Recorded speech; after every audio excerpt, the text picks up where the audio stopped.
శ్రీ పరాభవనామ సంవత్సరం 2026లో మీనరాశి వారికి ఆర్థికాభివృద్ధి, లక్ష్మీ కటాక్షం కలగడానికి మరియు గ్రహ దోషాలకి ఈ వైదిక జ్యోతిష పరిహారాలు ఏమైనా ఉన్నాయి అంటే, జన్మరాశి అందు సంచారం ఉండడం వల్ల మీనరాశికి శని అన్ని ఆర్థిక విషయాలు కొంత ఒత్తిడి ఉండే విధంగా చేస్తున్నారు. కాబట్టి సంపద నిలబడానికి మరియు ధనాభివృద్ధి కోసం కొన్ని శాస్త్రబద్ధమైనటువంటి వైదిక జ్యోతిష పరిహారాలు ఉన్నాయి. మీనరాశికి అధిపతి బృహస్పతి. గురు భగవాన్ని ప్రసన్నం చేసుకోవాలి. పసుపు వస్త్రం ధరించడం, బృహస్పతయే నమః అనే మంత్రం 108 నిమిషాలు జపం చేయడం.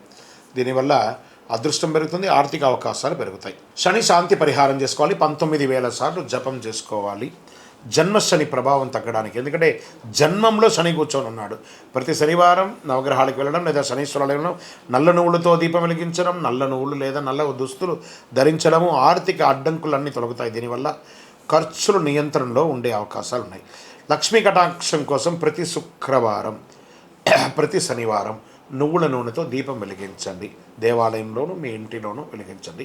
కుంకుమార్చన చేయండి. ధనాభివృద్ధి పెరుగుతుంది, సంపద నిలబడుతుంది. దీనివల్ల దీపారాధన గురువారం లేదా శుక్రవారం నెయ్యి దీపం వెలిగించండి. ఆర్థిక అడ్డంకులన్నీ తొలగుతాయి, శుభయోగం కలుగుతుంది. చేయవలసిన పరిహారాలు, దానాదులు ఏమైనా ఉంటే పేదలకు అన్నదానం, గోపూజ చేయడం మంచిది. పుణ్యం పెరుగుతుంది, ధనయోగం పెరుగుతుంది. ప్రత్యేక మంత్రం ఓం శ్రీం హ్రీం శ్రీం మహాలక్ష్మీ నమః. మళ్ళీ చెప్తున్నా, ఓం హ్రీం శ్రీం హ్రీం మహాలక్ష్మీ నమః. ఇది చెప్పండి. ఓం శనైశ్వరాయ నమః అనే మంత్రాన్ని జపం చేస్తూనండి. సంపద పెరుగుతుంది, వ్యాపార విజయాలు పెరుగుతుంది. ఈ సంవత్సరం మీనరాశి వారు అప్పులు తగ్గించాలి, పెట్టుబడులు ఆలోచించి పెట్టాలి, అనవసర ఖర్చులు నియంత్రించాలి. గురుగ్రహం అనుగ్రహం మరియు లక్ష్మీ కటాక్షం మీనరాశి వారికి పరాభవనామ సంవత్సరంలో ఆర్థికంగా మంచి స్థిరత్వం మరియు పురోగతి అవుతుంది పూజ చేసుకోవడం వల్ల. మీ వ్యక్తిగత జాతకంలో ఆర్థికంగా ఎలా ఉంది అని తెలుసుకోవడానికి మీ పేరు, date of birth, time of birth, place of birth మాకు వాట్సప్ చేయండి. విజయోస్తు.